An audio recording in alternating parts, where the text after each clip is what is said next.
Good morning, dear friends. Welcome to the platform of the Geography Goal Achievers. This is your friend Samit Singh. Today we will discuss our ongoing topic Environment Part 2. तो dear friends, जैसा कि हमने पिछले topics में environment की श्रृंखला को start किया है और इस श्रृंखला में हम उन क्वेश्चंस और उन फैक्ट को ले रहे हैं जिनसे अक्सर क्वेश्चंस पूछे जाते हैं यहाँ। ठीक है, तो इसी में हमारा अगला जो आज का इम्पोर्टेंट पॉइंट्स है जहाँ से क्वेश्चंस आए हैं ज़्यादातर, वो है प्रदूषण और रोग।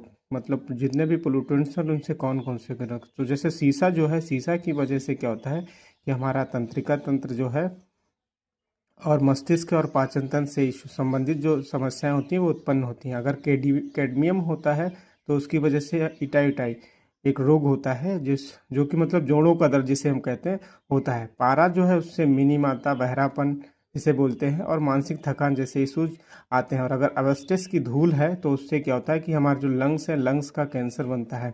और अगर जो कार्बन मोनोऑक्साइड है तो अगर वो है तो उससे क्या होता है कि हीमोग्लोबिन संदूषण होता है। इससे क्या होता है कि जैसे हमारा जो सेल्स की जो इससे रेस्पिरेशन इस प्रोसेस होती है वो डिस्टर्ब हो जाती है।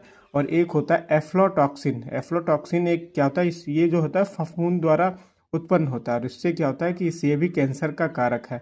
तो साहब एक कन्वेंशन है जो कि मतलब पीओपी से है, पर्सिस्टेंट ऑर्गेनिक पोल्यूटेंट से संबंधित है, जिसको हम कहते हैं स्टॉकहोम कन्वेंशन। और जो श्वसनीय सूक्ष्म कण से क्वेश्चन कई बार पूछा गया, तो ये क्या होता है श्वसनीय सूक्ष्म, जो भी 5 माइक्रोन से छोटे सूक्ष्म कण होते हैं तो जो नाक द्वारा नहीं रुकते और डायरेक्ट फेफड़ों तक पहुंच जाते हैं उनको हम श्वसनीय सूक्ष्म कण कहते हैं।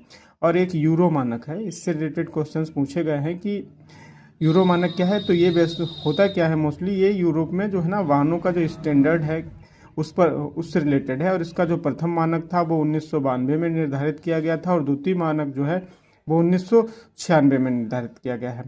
तो इसी श्रृंखला में एक पॉइंट है एसिड रेन, अम्लीय वर्षा, जिससे रिलेटेड बहुत सारे क्वेश्चंस आए हैं।